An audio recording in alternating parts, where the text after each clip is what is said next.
A few years ago, I stopped at a post office in one of those towns that claims it would be the murder capital of America if anyone actually knew it existed. In the parking lot, I was approached by a seemingly sane man who, without much context, gave me a copy of a book he'd written. I saw he had stacks of this book in the back of his old Camry, so I figured he was just excited to share his work with everyone who came to the post office parking lot that day. The book was called Code 205 Part 1, It's Not Just a Code but Also a Way of Life, by Grimey Jones. That is not an exaggeration, you can look it up. It was published by an organization that helps inmates self-publish books while incarcerated. The A About the Author section, across from a full-page advertisement for his friend's rap/hip-hop mixtape, had a nice picture of Ola Grimey and a description of his ambition to inspire others and make his family and friends proud through his writing. Staring at this incredible book, I felt a wave of humility. I, too, desperately dreamed of becoming a writer but struggled to motivate myself to sit down and get the job done. But here was a man who, against all adversity in his life, had finished a book and achieved his dream. Even in prison, he bettered himself for the sake of his loved ones. It was as if God himself had brought Grimey to me as a divine sign of the crossroads I had reached in my life. The book was a symbol for the choice laid before me, where I could choose to push myself toward my and Grimey's goal, or continue to cower behind excuses and self-doubt. With it in my hands, my passion burned and my hope soared. I felt I owed it to Grimey to finish his book, regardless of the quality, and then begin my own writer's journey.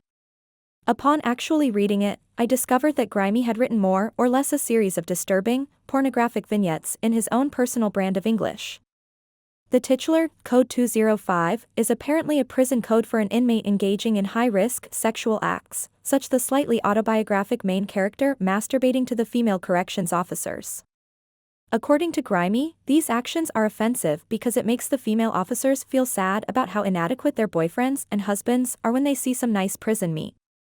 I gave the book a real effort, got to the part where the released main character jizzes in a McDonald's fryer after receiving a gummy blowjob from a grandma with her dentures out, and promptly threw the book in the trash. A few years ago, I was working at a pretty miserable place. When I got off work, it had begun to rain and I had no umbrella. The crosswalk was red and there wasn't any shelter from the rain nearby. So I just stood there getting soaked, desperately wishing I could be home. A couple of drunk middle-aged dudes came up waiting to cross the street. I didn't look them in case they got rowdy. But one of the men looked at me and handed me his umbrella. I tried to refuse, but he said, "Your head is more precious than mine." Then the light turned green and he stumbled along sharing his friend's umbrella. It was a simple and incredibly kind gesture that made me feel like I mattered. I still have the umbrella and I'll never forget the moment a drunk old man cheered me up during a dark time. I also hope he didn't regret losing the umbrella after he sobered up, it was a really nice one. Edit, got some questions asking where. It was in South Korea. My grandfather was working as a civilian welder on a US Navy base during World War II when he got his draft letter. Dude was one of the best welders they had, like if something was falling apart, they called him to fix it. Anyway, he did what you're supposed to do and took the letter to the admiral to let him know he'd be leaving soon for the front lines. The admiral just kind of looked at him for a minute and then was like, "Wait here." My grandfather's probably thinking, what the hell, because, he's just a regular guy trying to do the right thing. So the admiral goes into his office, shuts the door, and makes a freaking phone call. Turns out this dude straight up calls FDR. Yeah. The President of the United States. Basically tells him, "Hey, we can't afford to lose this guy, he's the best welder I've got, and he's doing more for the war effort here than he would with a rifle." So my grandfather is just standing there, probably still trying to wrap his head around what's happening, when the admiral comes back out and says something like, "All right, you're not going anywhere." They ended up sending a letter signed by FDR himself, saying my grandfather was officially excused from the draft as long as he kept working at the base. My family still has that letter, and it's wild to think about. Like, a literal piece of history sitting in someone's drawer because my grandpa was just too damn good at welding. This is a story from a through hike I went on this past summer. I was over 3 weeks into a month-long hike and I was starting to have major motivation problems. It was a rainy day and I decided fuck it, I'm not going to wear any rain gear because you just get hot in addition to being soaked. I climbed to the top of a lookout point and met a man with his 2 teenage children. He's super funny and nice, and we hit it off and chat for a bit. He asks me about what I'm eating and how my hike is going. After weeks of being mostly solo most of the time, it's so good to talk with a good conversation partner. But it's storming and we're high up, so we shortly part ways. Anyways, the next day of my hike is brutal. My gear is still damp and my body was not holding up as well as I hoped. I'm fatigued to my core, and I want to be done. But I'm determined to go 15 miles anyways, one of my longer days. Mile 11 to 13 are a beach walk a portion. I thought, great, that'll be fun. Absolutely not. Walking through tiny beach rocks in hiking boots with a 40-pound back is hard as fuck.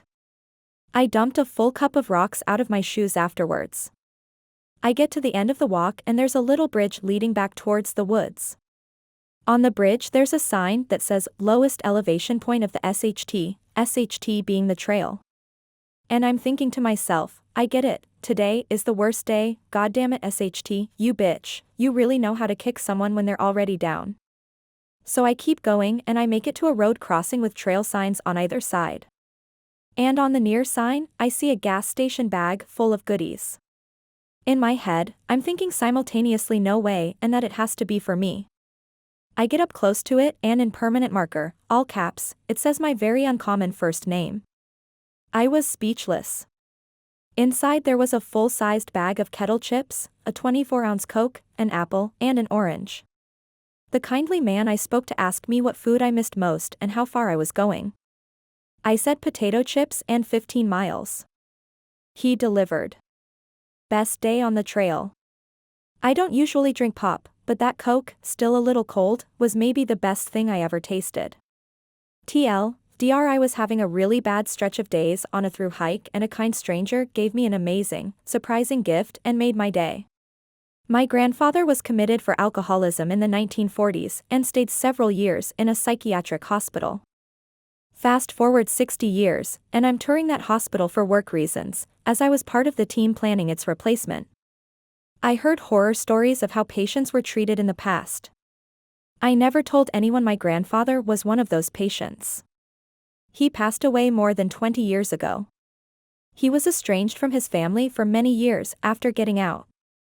He eventually did quit drinking and lived a long but simple life. He was able to reconnect with most of his family later in life. I didn't know him well, but I do have fond memories of him and can see similarities with family members. E.g., my uncle looks a lot like him, and his sense of humor was of a particular kind, and I think I inherited some of that from him.